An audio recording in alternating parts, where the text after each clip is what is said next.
हो चुका है आगाज रन का, अब युग बदलने की बारी है। कि हो चुका आगाज रन का, अब युग बदलने की बारी है। जीत उसी का होगा जिसका संघर्ष जारी है। हेलो फ्रेंड्स, आप सभी का आपके अपने यूट्यूब चैनल मास्टर क्लास 2.0 में स्वागत है। फ्रेंड्स, आप लोग जानते हैं कि क्लास 10th और 12th का परीक्षा शेड्यूल आ गया है। इसलिए अब आप लोग जरा सा भी मौज मस्ती पर ध्यान मत दीजिए, अपने सिर्फ और सिर्फ लक्ष्य पर ध्यान दीजिए। मास्टर क्लास 2.0 आपके लिए एक क्रैश कोर्स ला रहा है, जिसमें 2 महीने में आपके सिलेबस को कंप्लीट किया जाएगा।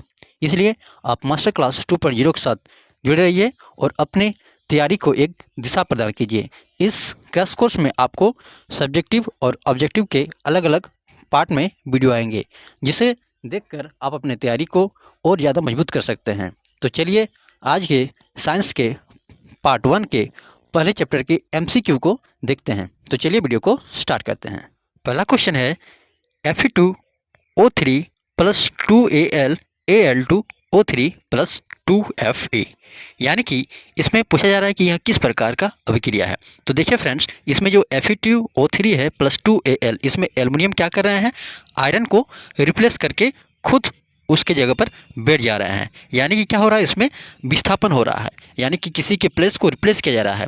तो इस प्रकार के समीकरण को या फिर इस प्रकार की अभिक्रिया को हम लोग क्या कहते हैं, विस्थापन अभिक्रिया। ऑप्शन नंबर सी इसका राइट हो जाएगा। क्वेश्चन नंबर 2 है, लोह चूर्ण पर जब तनु हाइड्रोक्लोरिक एसिड डालते हैं तो क्या होता है। तो लोह चूर्ण यानी कि Fe आयरन, उसमें क्या डाला जा रहा है, hydrochloric acid.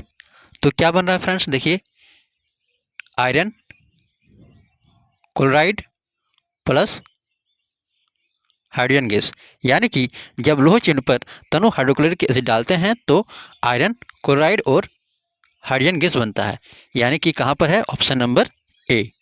Option number A जो है इसका राइट हो जाएगा, हाइड्रोजन गैस और आयरन क्लोराइड बनता है। क्वेश्चन नंबर 3 है, रासायनिक अभिक्रिया में भाग लेने वाले पदार्थ को क्या कहा जाता है। तो मान लीजिए A plus B arrow C plus D. तो देखिए ए प्लस बी जो है रासायनिक अभिक्रिया में भाग लेकर एक नया पदार्थ मतलब नया पदार्थ बना रहा है, जो क्या है सी प्लस डी। तो जो रासायनिक अभिक्रिया में भाग लेते हैं उसे हम लोग अभिकारक कहते हैं। उसे हम लोग क्या कहते हैं, अभिकारक। और जो रासायनिक अभिक्रिया के फलस्वरूप नया पदार्थ बनता है उसको हम लोग प्रतिफल या उत्पाद कहते हैं। उसको हम लोग प्रतिफल या उत्पाद कहते हैं। तो रासायनिक अभिक्रिया में भाग लेने वाले पदार्थ को क्या कहते हैं फ्रेंड्स, अभिकारक कहते हैं। ऑप्शन नंबर ए इसका राइट हो जाएगा। क्वेश्चन नंबर 4 है, किसी रासायनिक अभिक्रिया में उत्पाद का कुल द्रव्यमान अभिकारक के कुल द्रव्यमान के क्या होता है। यानी कि मान लीजिए जैसे कि H2 प्लस O क्या बनता है फ्रेंड्स, H2O यानी कि जल बनता है। तो इसमें बोल रहा है कि जो अभिकारक का जो कुल द्रव्यमान है और जो उत्पाद का जो कुल द्रव्यमान है वो क्या होता है, कम ज़्यादा होता है, बराबर होता है, कैसा होता है। तो देखिए इसमें हाइड्रोजन है और हाइड्रोजन का परमाणु द्रव्यमान कितना होता है, एक, और उसमें दो है, दो हाइड्रोजन है, यानी कि दो इसका हो गया द्रव्यमान। ऑक्सीजन का कितना होता है, 16 होता है।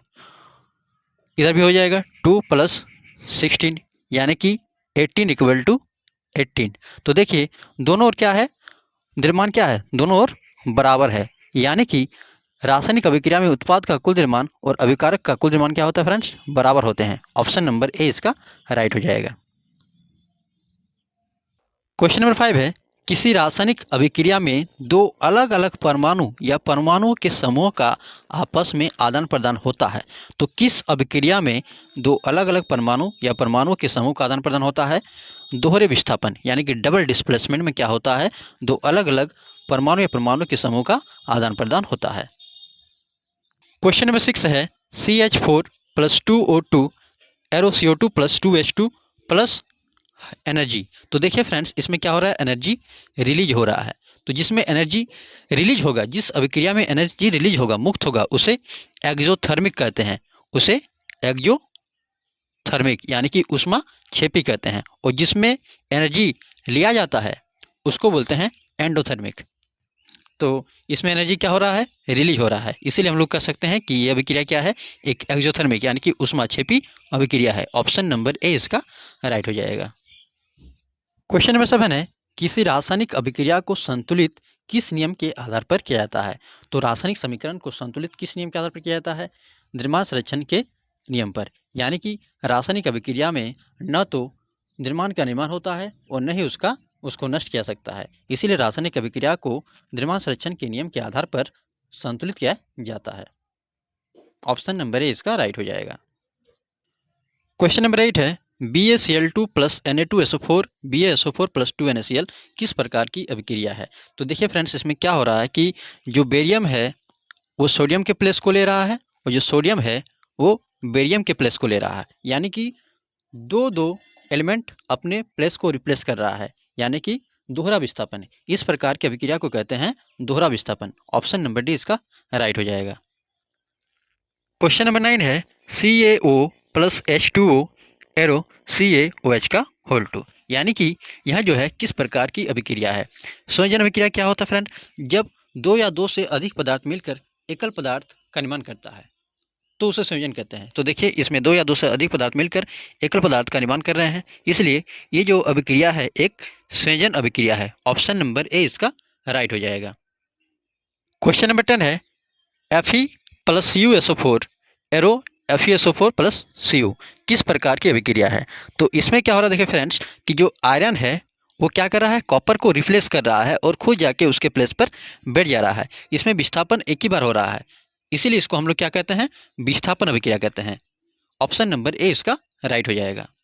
क्वेश्चन नंबर 11 है 2NaHCO3 arrow Na2CO3 plus H2O plus CO2 किस प्रकार की अभिक्रिया है? तो इसमें क्या हो रहा है फ्रेंड्स, एक पदार्थ यानी कि 2NaHCO3 एकल पदार्थ टूटकर दो या दो से अधिक नए पदार्थ का निर्माण कर रहा है, यानी कि क्या हो रहा है, वियोजन हो रहा है, टूट रहा है, और इस प्रकार की अभिक्रिया को क्या कहते हैं, वियोजन अभिक्रिया कहते हैं। ऑप्शन नंबर बी इसका राइट हो जाएगा। क्वेश्चन नंबर 12 है श्वसन कैसी रसायन अभिक्रिया है? तो श्वसन जो है एक ऊष्मा क्षेपी रासायनिक अभिक्रिया है, क्योंकि श्वसन के फलस्वरूप क्या होता है, ऊर्जा रिलीज होती है। जब हम लोग सांस लेते हैं तो हम लोग को एनर्जी मिलता है, इसलिए श्वसन क्या है, एक प्रकार का ऊष्मा क्षेपी अभिक्रिया है। ऑप्शन नंबर ए इसका राइट हो जाएगा। क्वेश्चन नंबर 13 है उपचयन क्या है? ऑक्सीजन की वृद्धि, ऑक्सीजन की कमी, हाइड्रोजन की वृद्धि, ऑक्सीजन और हाइड्रोजन की वृद्धि दोनों। तो उपचयन जो होते हैं उसमें ऑक्सीजन की वृद्धि होती है।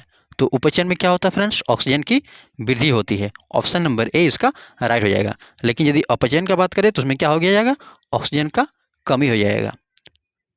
तो उपचयन क्या है, जिसमें ऑक्सीजन की वृद्धि होती है। ऑप्शन नंबर ए इसका राइट हो जाएगा।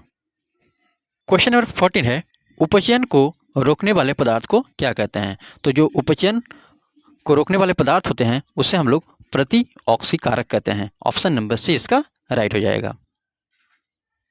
क्वेश्चन नंबर 15 है पदार्थ X के विलयन को उपयोग सफेदी करने में होता है, X का नाम क्या है? तो हम लोग किस पदार्थ का उपयोग सफेदी करने के लिए करते हैं? चूने का करते हैं, यानी कि कैल्शियम ऑक्साइड। कैल्शियम ऑक्साइड क्या है, सफेदी करने में इस्तेमाल किया जाता है। ऑप्शन नंबर बी इसका राइट हो जाएगा। क्वेश्चन नंबर 16 है सोडियम सल्फेट और बेरियम क्लोराइड को मिलाने पर किस रंग का अवक्षेप प्राप्त होता है? यानी कि जो सोडियम सल्फेट होता है यानी कि Na2SO4 plus BaCl2 barium chloride को जब हम लोग आपस में मिलाते हैं तो क्या बनता है, NaCl बनता है, sodium chloride plus barium sulphate. तो ये जो बेरियम सल्फेट का जो अवक्षेप बना ये किस रंग का होता है? तो ये सफ़ेद रंग का होता है। ऑप्शन नंबर सी इसका राइट हो जाएगा। क्वेश्चन नंबर 17 है zinc oxide plus carbon arrow zinc plus carbon monoxide. इसमें पूछा जा रहा है कि किसका उपचयन हो रहा है। उपचयन मतलब क्या होता है फ्रेंड्स, ऑक्सीजन की वृद्धि होना। तो देखिए जिंक ऑक्साइड में पहले से ही ऑक्सीजन जुड़ा हुआ है और बाद में ये क्या हो रहा है, सिर्फ जिंक बन जा रहा है, यानी कि ऑक्सीजन के इसमें तो कमी हो रहा है और इस प्रकार के विक्रिया तो अवकरण कहते हैं। लेकिन देखिए कार्बन में क्या हो रहा है, कार्बन है उसके साथ आके ऑक्सीजन मिल रहा है तो ऑक्सीजन का वृद्धि हो रहा है। तो जब ऑक्सीजन का वृद्धि होगा तो उसको बोलेंगे उपचयन। तो इसमें किसका उपचयन हो रहा है, कार्बन का। ऑप्शन नंबर बी इसका राइट हो जाएगा। क्वेश्चन नंबर 18 है copper oxide plus hydrogen arrow copper plus H2O में किसका उपचयन और किसका अवकरण हो रहा है? तो जो कॉपर ऑक्साइड है इसमें ऑक्सीजन पहले से ही जुड़ा हुआ है और बाद में ऑक्सीजन हट जा रहा है, यानी कि ऑक्सीजन का कमी हो रहा है, तो इसका क्या हो रहा है? अवकरण हो रहा है। जबकि देखिए जो हाइड्रोजन है उसमें क्या हो रहा है? ऑक्सीजन जाके जुड़ रहा है, यानी कि ऑक्सीजन का वृद्धि हो रहा है और उसको बोलते हैं उपचयन। तो हाइड्रोजन का क्या हो रहा है? उपचयन हो रहा है। क्वेश्चन नंबर 19 है, दीवारों पर सफ़ेदी करने के लिए किसका उपयोग किया जाता है? तो दीवारों पर सफ़ेदी करने के लिए हम लोग किसका उपयोग करते हैं फ्रेंड्स? कैल्शियम हाइड्रोक्साइड का।